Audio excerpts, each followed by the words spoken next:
Okay, so यातली ही जी सुरुवातीची जी टर्मिनॉलॉजी आहे, एक्झाम्पल हे solvent, solute, homogeneous solution, heterogeneous solution, solvation, hydration, हे सगळं आपल्याला 11th स्टँडर्डला झालेलं आहे. त्याच्यामुळे मी ते जास्त बोलत नाहीये, फक्त त्याच्याबद्दल एक एक टर्म आपण बोलून घेऊ. What is solvent?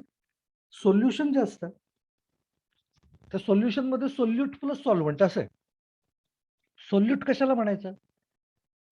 Smaller component जो असतो that is solute. Larger component असतो त्याला म्हणायचं solvent.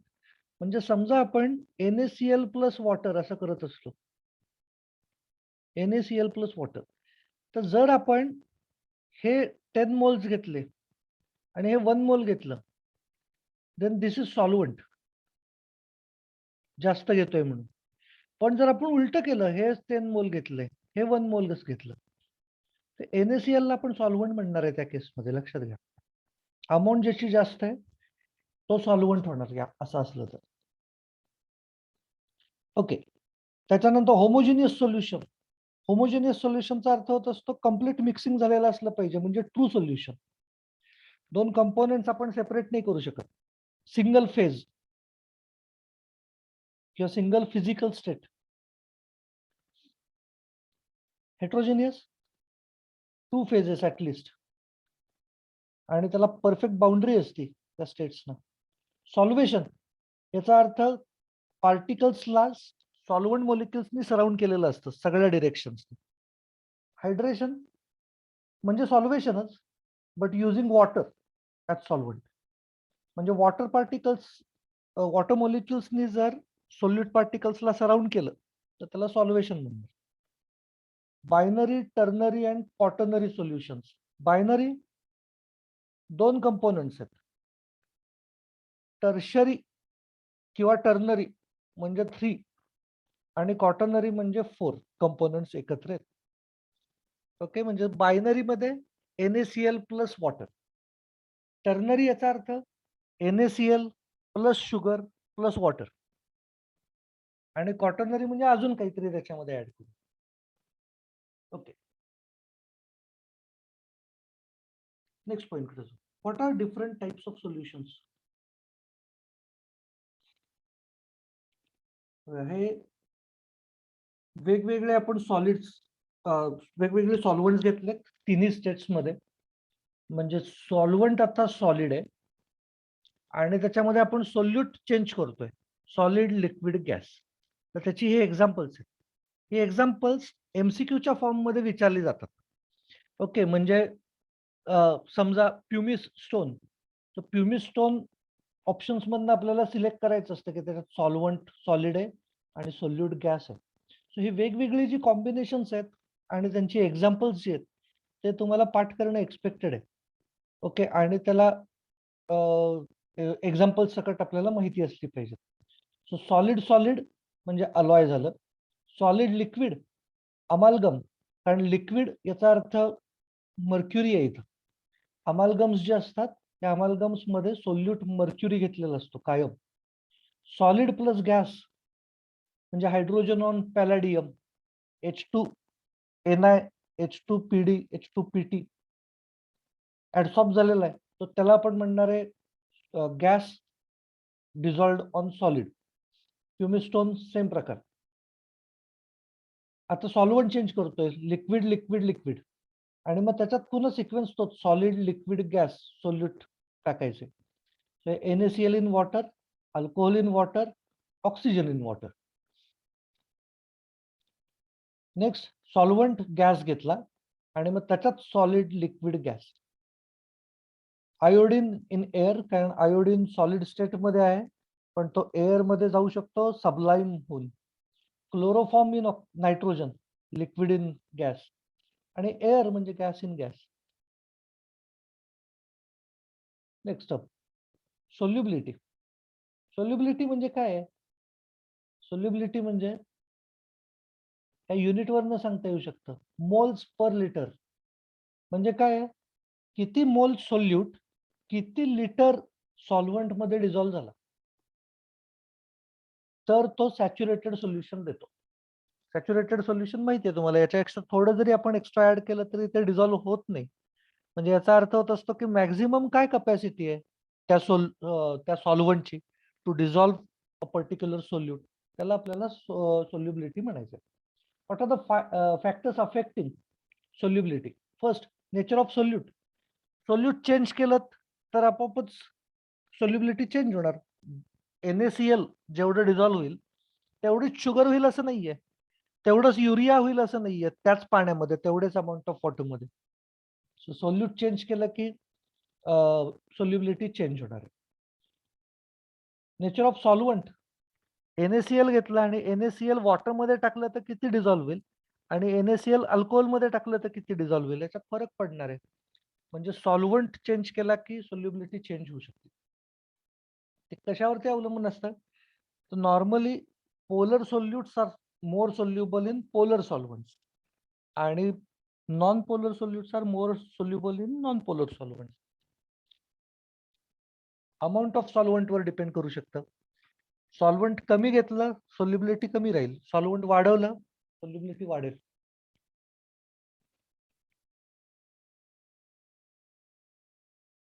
Next, temperature. Normally temperature वाढवलं की सोल्युबिलिटी वाढती. आता टर्म यूज केली, नॉर्मली वाढते. दरवेळेला तसं होईल असं नाहीये, कारण आपण सोल्युबिलिटी वाढवण्यासाठी नॉर्मली आपण सॉलिड स्टेट मधला सोल्यूट आणि लिक्विड स्टेट मधलं सॉल्व्हंट असं इमॅजिन केलेलं असतं. पण जर तुम्ही असं विचार केलात की कुठलं घेऊयात, सोडा वॉटर किंवा कार्बोनेटेड ड्रिंक्स. कार्बोनेटेड ड्रिंक्स काहीतरी कुठलं कन्सिडर करू, काहीतरी थम्सअप, पेप्सी टाइप्स काहीतरी इमॅजिन केलं. तर याला जर आपण बॉटल ओपन केली, तर बॉटल ओपन केल्यानंतर त्यातनं गॅस बाहेर पडतो, CO2 गॅस बाहेर पडतो, आवाज येतो त्याचा. पण त्याला जर कोल्ड कंडिशन्स मध्ये ठेवलेलं असेल, टेम्परेचर कमी केलेलं असेल त्याचं, तर तोच आवाज कमी येतो. म्हणजे तेवढा गॅस कमी बाहेर पडतो. त्याला जर बॉईल केलं तर हीट वाढवत गेलं आपण जर त्याला, तर गॅस निघून जाणार आहे कम्प्लीट.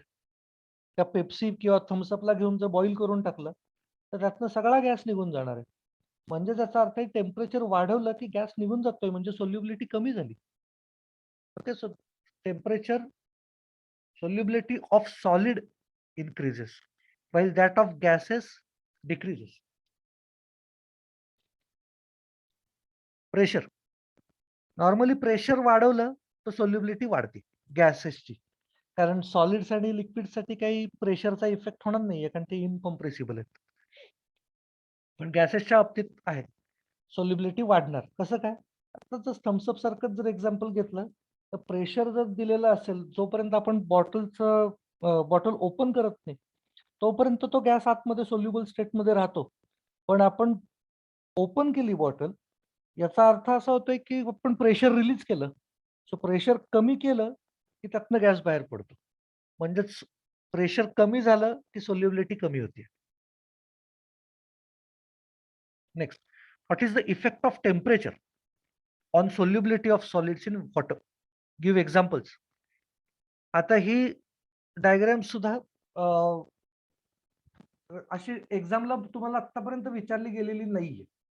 ओके, पण तरी सुद्धा याच्यावरती एकदा दोनदा तुम्हाला सीईटीला क्वेश्चन्स विचारलेले आहेत, की सोल्युबिलिटी कुणाची हायएस्ट आहे, कुणाची लोएस्ट आहे. वेगवेगळे सॉल्ट्स दिलेले असतात आणि त्यांची विचारली जाते. तर एकदा मेन्शन करू, इथं डायग्राम काढतो.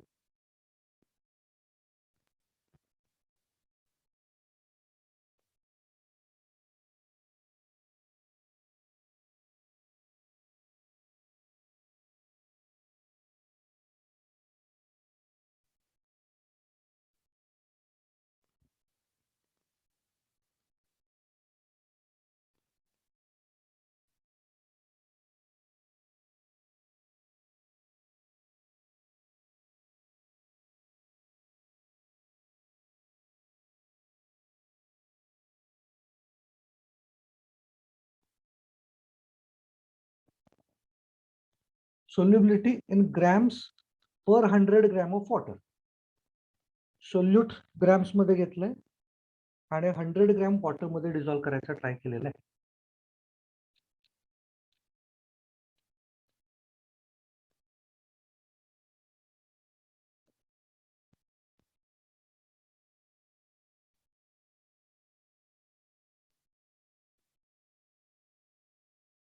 KNO3.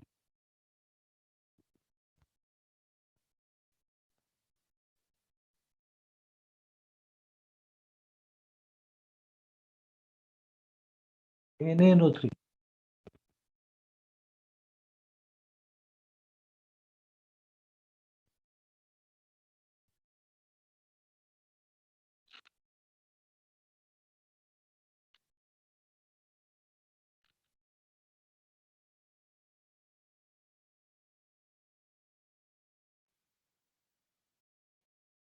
NaBr काय फार चेंज नाही होते बघा.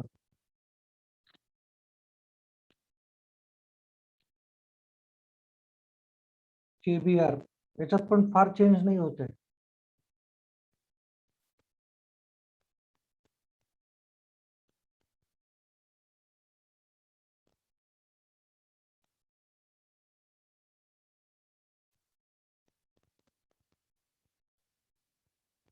Na2SO4 टेम्परेचर वाढवलं तर काय वाटेल ते होतंय त्याच्या बाबतीत. कुठल्या तरी पर्टिक्युलर टेम्परेचरला त्याचा सोल्युबिलिटी हायएस्ट असेल, पण हळूहळू परत कमी कमी होत चाललेली.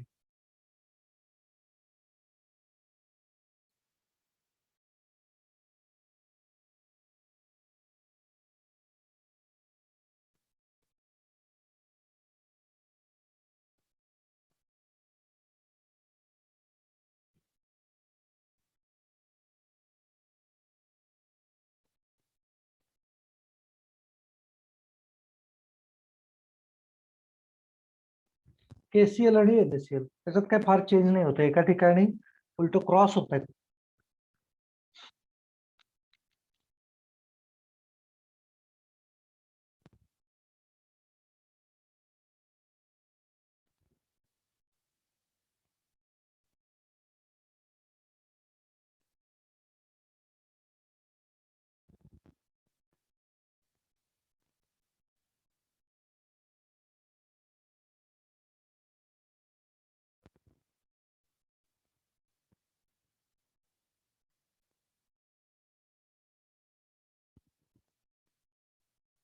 ह्याच्यात काय केलंय मी, बुक मधली तुमची जी डायग्राम आहे त्या डायग्राम मध्ये वाय ऍक्सिस आणि एक्स ऍक्सिस वरती व्हॅल्यूज आहेत टेम्परेचरच्या आणि सोल्युबिलिटीच्या. ओके, त्या व्हॅल्यूज मी इथं पहिला काढून टाकले. व्हॅल्यूज जर आपण तिथे टाकलेले असतील तर तुम्हाला एक्झॅक्ट त्याच व्हॅल्यूला तेच तिथंच पोझिशन आली पाहिजे. महत्वाचं आहे ते. व्हॅल्यूजच काढून टाकलेले आहेत मी, त्याच्यामुळे तुम्हाला कसंही तुम्ही ते ड्रॉ केलं तरी चालणार आहे. आता त्यातल्या त्यात हा जो सिक्वेन्स आहे, कुणाचं वाढतायत व्हॅल्यूज, कुणाच्या जास्त वाढतायत, कुणाच्या कमी वाढतायत, त्याच्याप्रमाणे इथं मी कलर्स त्यातल्या त्यात थोडेसे वेगळे ठेवायचा ट्राय केलाय. त्यातनं काय म्हणता येईल, खूप क्राउडिंग म्हणून मी असं ट्राय करा. डिलीट करतो. सर हा, एक्झाम्पल्स आपण लर्न करायचे का? इथं खाली दाखवलंच आहे बघ, खालचं जे एक्सप्लेनेशन आहे ना, ते एक्सप्लेनेशन मध्ये इथं सांगितलेलं आहे कुणाचे किती वाढते. NaCl, KCl, NaBr increases slightly. त्याच्या खालचं घेतलं इन्क्रीजेस लार्जली. तर त्याची लिस्टच करून ठेवलेली आहे, तेवढीच लर्न ओके करा. Sir. Na2SO4 solubility first increases then decreases. आणि हे दोन घेतलेले नव्हते, पण हे सीईटी ला विचारले गेले होते म्हणून मी ते ऍड करून ठेवलेले. Solubility decreases with increase in temperature.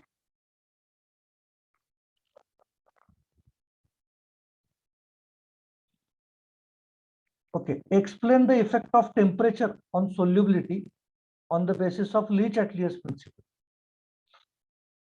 ली-चॅटलियस principle आपल्याला काय सांगतात?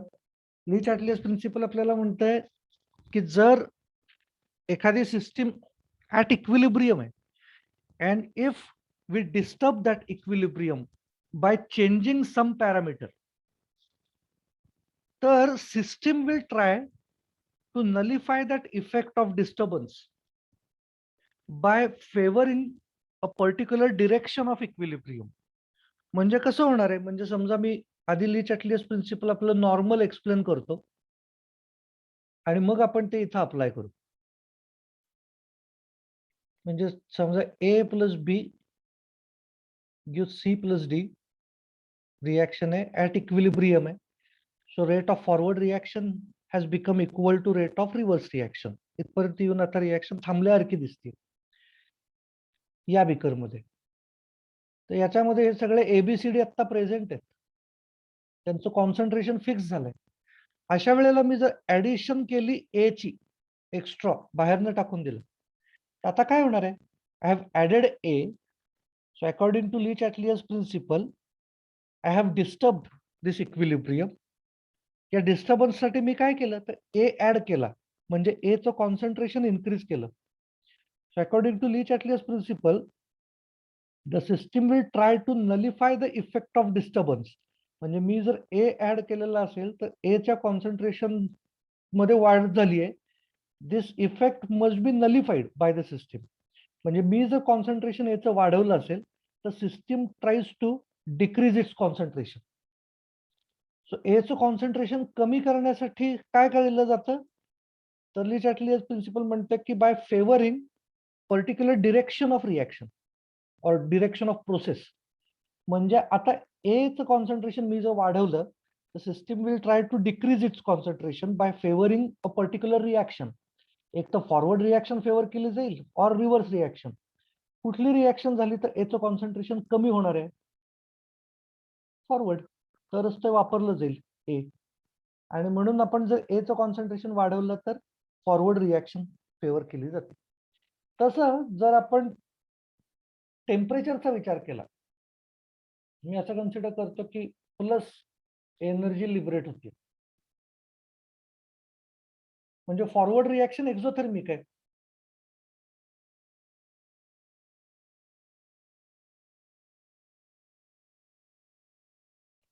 याचाच अर्थ रिव्हर्स रिएक्शन एंडोथर्मिक आहे.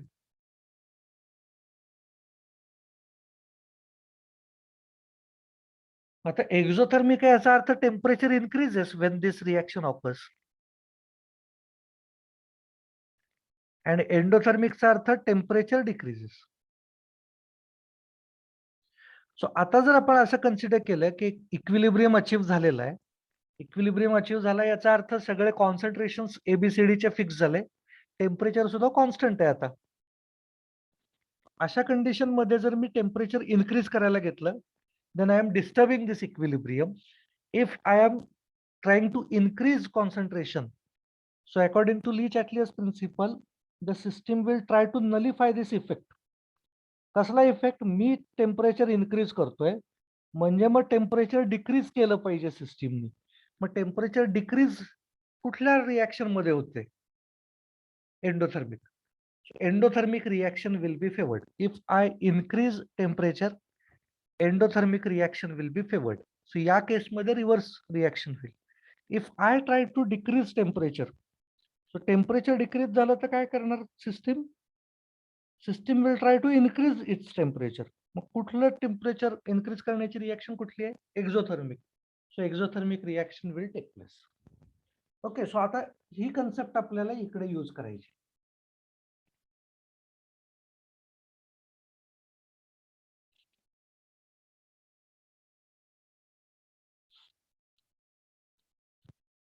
The effect of temperature on solubility depends on whether the dissolution process is exothermic or endothermic.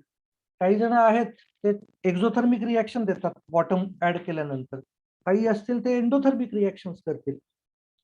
म्हणजे मग टेम्परेचर डिपेंडन्सी आली तिथं. एक्झोथर्मिक प्रोसेस जर असेल, it is favoured at low temperature. Temperature कमी केलं की फॉरवर्ड रिएक्शन कुठली होणार आहे? ज्यातनं टेम्परेचर वाढतं, म्हणजे कुठली? Exothermic. Solubility of such solutes decreases with increase in temperature. Temperature वाढवलं की त्याची कमी होणार आहे. त्याची कोण आहेत? हे दोघं जण. हे इथं मेन्शन केलेत बघा आधीच वरती. त्याच्यानंतर if process is endothermic, it is favoured at high temperature. म्हणजेच आपण टेम्परेचर वाढवलं की त्याची सोल्युबिलिटी वाढणार आहे. केसीएल आहे वरती सुद्धा, increases with temperature. Okay, so ते लॉजिक इथं सांगायचं. Next one. So solubility of gas in water or liquid.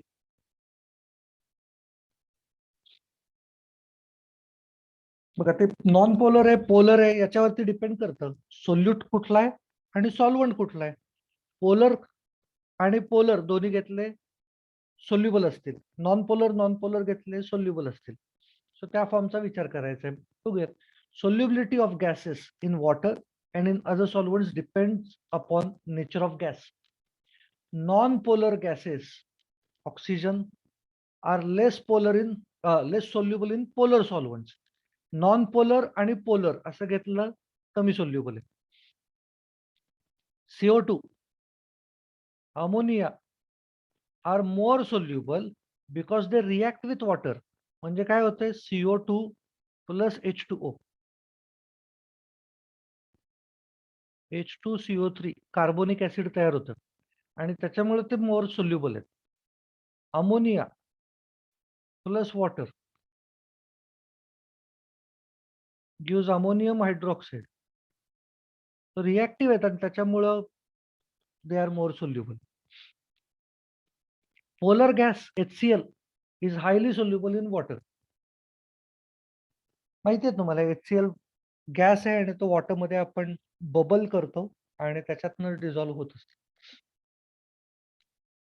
Solubility increases with increase in pressure and decrease in temperature. मगाशी झालं आपलं की गॅस असेल, टेम्परेचर डिक्रीज केलं, कूल असेल तर गॅसची सोल्युबिलिटी वाढते.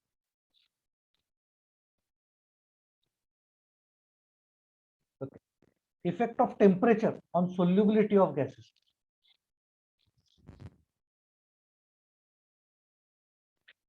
हे पण झालं. याला चार्ल्स लॉ काय यूज करायचा आहे, तर चार्ल्स लॉ 11th स्टँडर्डला स्टेट्स ऑफ मॅटर मध्ये झालेला होता.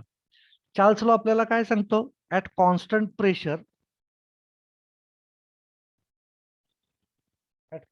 प्रेशर व्हॉल्यूम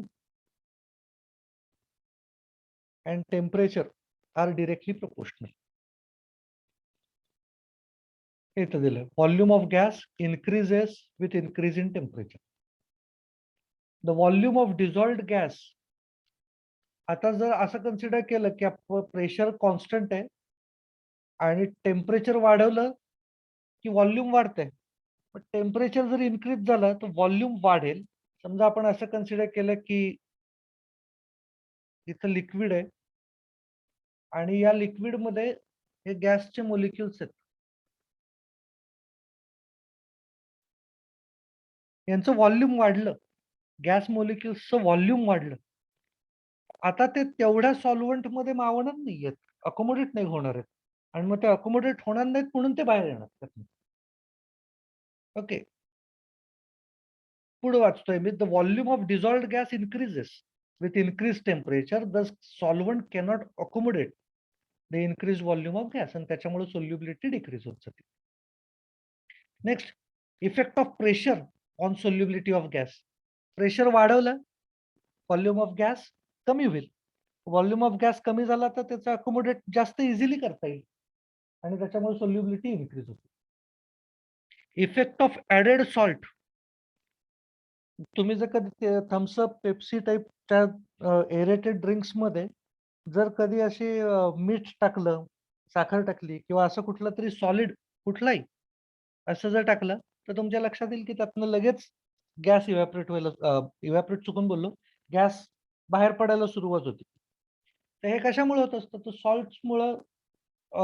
सॉल्ट्स हे जास्त सोल्युबल आहेत गॅसेस पेक्षा, कारण ते आयनिक कंपाऊंड असतात नॉर्मली, त्यामुळे ते वॉटरमध्ये जास्त सोल्युबल आहेत आणि त्याच्यामुळे सॉल्टचे मॉलिक्युल्स ती जागा घेऊन टाकतात जिथं गॅसचे मॉलिक्युल्स बसलेले आहेत आणि त्याच्यामुळे गॅसेसना बसायला जागा नाही राहत आणि त्यामुळे ते बाहेर पडायला लागतात. ओके, चलो इथं थांबू आता आपण. हे हेनरीज लॉ पासून उद्या कंटिन्यू करू. चलो, tata tata. Bye sir. Bye bye. Bye sir. Tata Tata.